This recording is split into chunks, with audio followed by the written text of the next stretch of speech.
All right, welcome back, everybody. This is the third section of our part two, or part 2C. And in this video, what we are going to do is take a look at the workflows that we've already put together and configure them so that they can be called from our MCP server, right? Previously, our workflows, they had these manual executions, but ultimately we want them to be called from our MCP server. And that's what this video is going to be about. So in this video, we are going to configure and integrate both our setter workflows as well as our current getter workflows, right? And if you recall, those workflows right now are triggered manually, which is not what we want. We want those workflows to be triggered from our MCP server. So if we kind of look at where we are right now, ultimately what we want is we want our client to be able to connect to our MCP server and then our MCP server to execute our getters and our setters. But the issue right now is the getter and the setter, they're isolated from our MCP server. We haven't really connected them up, right? We have a setter and a getter workflow, but they're executed manually, which is not what we want nor need. Really, this is what we need, right? We need to have our setter and our getters. We need to have those workflows integrated into our MCP server, right? And so that's what we're going to be looking at in this video. So with that being said, the first thing that I want to do is jump right in and look at what changes we need to make to our current getter and setter workflows so that they can ultimately be called from our MCP server. So let's go ahead and jump into that configuration now. All right, so here we are. We're back at our workflow or our dashboard for our workflows. And what we're going to do is first we're going to come into our get, and this is just the workflow we looked at where we're getting or retrieving information from the spreadsheet earlier, right? We had a hard-coded name sort of thing in here. In here for the edit fields, right? We just put in Joe. Obviously, we need to have something real. So here, what we're going to do is we're going to hit the addition or add in another node, and we're going to come down here and say add another trigger. What we're going to do, we'll be able to just take a look down, and we'll see when executed by another workflow. This is what we're actually going to want because this is what's going to be called from our MCP server. So we'll go ahead and we'll add this in really quick, kind of pull this over, delete that. We'll come up here, pretty much take that one out of the way. And when we come into this workflow, rather than using the define user fields up here, what we're going to do is we will just drop this down and define using a JSON example. And I'm going to make this as trivial as I possibly can. And I'm just going to say query here and then a string. Done. So all we're doing here is we're saying what we're expecting is a JSON object is going to have a query, right? If you think about a query coming in from your LLM or something along those lines, that's what we're going to have, right? We're going to have a query that comes in and we're going to do something with that. I am going to very quickly, I'm just going to execute this, and it's fine that it's null because what we need to do is we're going to come over into our edit field, and then rather than having Joe, we are going to have our query value.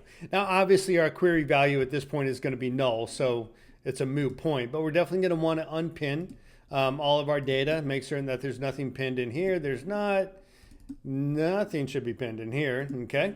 And we're going to go ahead and nuke the manual execution. So now this workflow will work identically to the way it did previously, but instead of us, having to click execute the workflow, it's actually going to be called from our MCP server. So that's our get info, and we're going to do the exact same thing with our set info.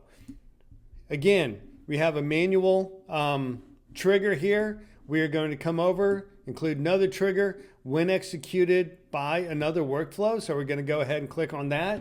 And again, It kind of depends on how you ultimately expect to get some of your data in. But for this, just to kind of keep things straightforward and moving along, I'm just going to say another JSON example. And again, I'm going to keep this as trivial as I possibly can. Oops. If I can spell. Apparently I can't. There we go.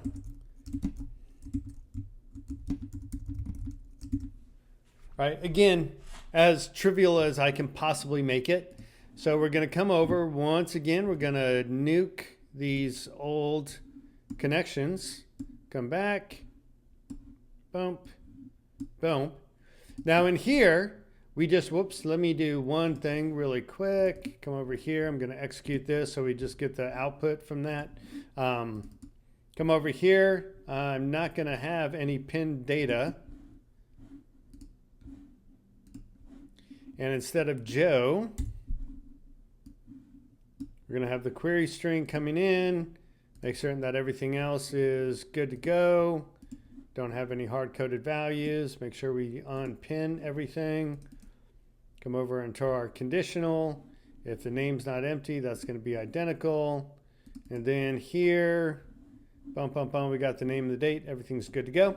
So we now have, we'll nuke this old one. So we now have everything good. We have our set info, we have our get info, and both of these workflows are now able to be called from other workflows. And the workflow that we're going to be working on next is the actual MCP server, which is the workflow that's going to be calling into our getter and our setter. All right, so we looked at the actual configurations that we needed to set up with our workflows to kind of convert them from a manual trigger to a trigger that is something our MCP server can actually use. Now, we haven't connected anything up. All we did was kind of change the trigger that kicked off the workflow.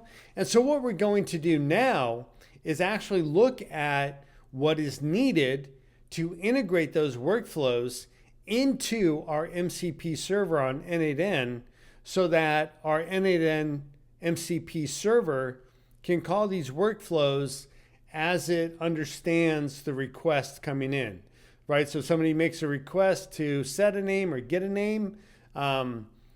What we're going to do now is integrate those workflows. And so the MCP server, based off that request, can determine which workflow to call.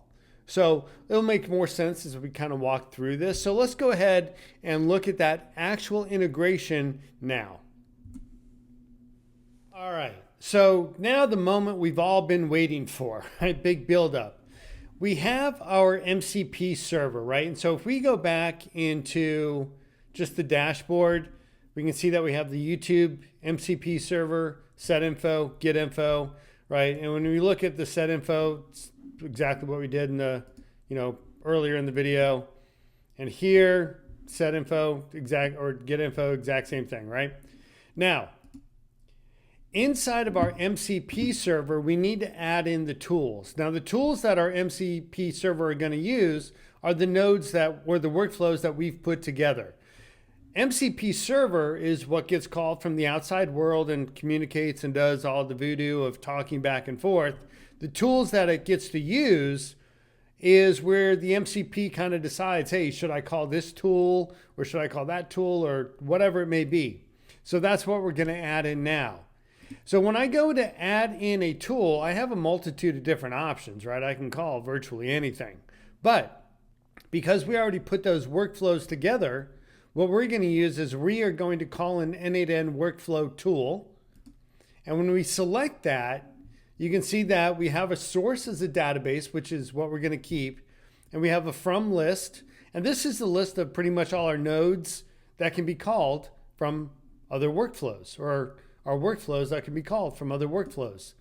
So when I do this, when I click on this drop down, or I guess I have to click on the word choose, you can see that we have our get and set info, right? These are the workflows that we just created. I'll just go ahead and add in the get first. And so here, we're pretty much done. with the caveat of what is, or what could be considered the most important element in all of the MCP setup. And that is the description up here. The description is what tells the MCP how to determine which workflow it's going to call. And it doesn't have to be elaborate or anything else, right? So we can just say, you know, this is the workflow. It's a they call them tools in MCP, so I'll, you know, workflow / tool, whatever, doesn't really matter. Which retrieves the user's name, and I'll leave that, right? Even though it's going to get the event as well. Maybe I'll say, no, I'm just going to say gets the name, right? Just so that way it passes in the name, gets back the name. Pretty straightforward, easy description. Okay. So we now have our get info able to get called from our MCP server. Let's go ahead and set this up for our set. We'll do the same thing, call N8N workflow from our MCP. And here we'll leave it as database. We'll click on the word choose, opposed to the arrow, apparently doesn't work. We'll say set info. And then once again, right, this is pretty much all we need to get everything set up, but we cannot forget the most critical factor, which is definitely our description. This is the workflow. Now, just to kind of keep things aligned, use to set the user's name. I'll call it a database. I understand spreadsheet, but whatever, right? In the database. Do I want to say, yeah, let's say, we'll tell it what to pass in. Pass in the name and the workflow. Will tag the entry with today's date automatically. All right, so again, this description is really the heart and soul of everything that allows our MCP server to determine which of these branches or which of these workflows, right? And you can put any number of tools in here. How does the MCP know what to call, right? So when the information is coming into the MCP server, it's got to do something with it. And in order to do something with it, it has to have that information to make those decisions. And that information comes from the description that we are putting in to these nodes that execute additional workflows in our MCP workflow, right? So that is the critical factor. With all of this in place, we are now ready to actually start calling in, verifying our MCP server, and that's what we're going to be doing in the next video, where we start moving into actually calling this MCP server from our client. All right, so as we saw, the MCP server is now set up and ready and able to call regardless. It can call either the setter workflow or the getter workflow, but that's going to be dependent on what kind of request comes into the MCP server. And so in the next video, what we're going to be looking at is setting up our client so that our client makes the request to our MCP server and the appropriate workflow is executed based off that knowledge that our current MCP server has. So again, this is the repo that everything is going to be put in for the TypeScript client, and a little bit about the code for current time that we talked about in the last video. So take a look at this. It gives you your client. In these videos, I'm walking you through everything to set up the N8N MCP server. So with that being said, this kind of concludes part 2 of getting our entire N8N MCP server set up, configured, ready to go. So we're done with that. And what we're going to look at in part 3 is actually finalizing our client so we can make requests into our MCP server, and we have a tool to verify everything that we need to be able to really progress any system that we have with a really good level of confidence moving forward with that. So anyways, this is concluding the configuration of our N8N MCP, and in the next video we will conclude our actual setup and configuration and writing all the code for our MCP client. All right, so we'll see everybody in the next video. Until then, take care, everyone.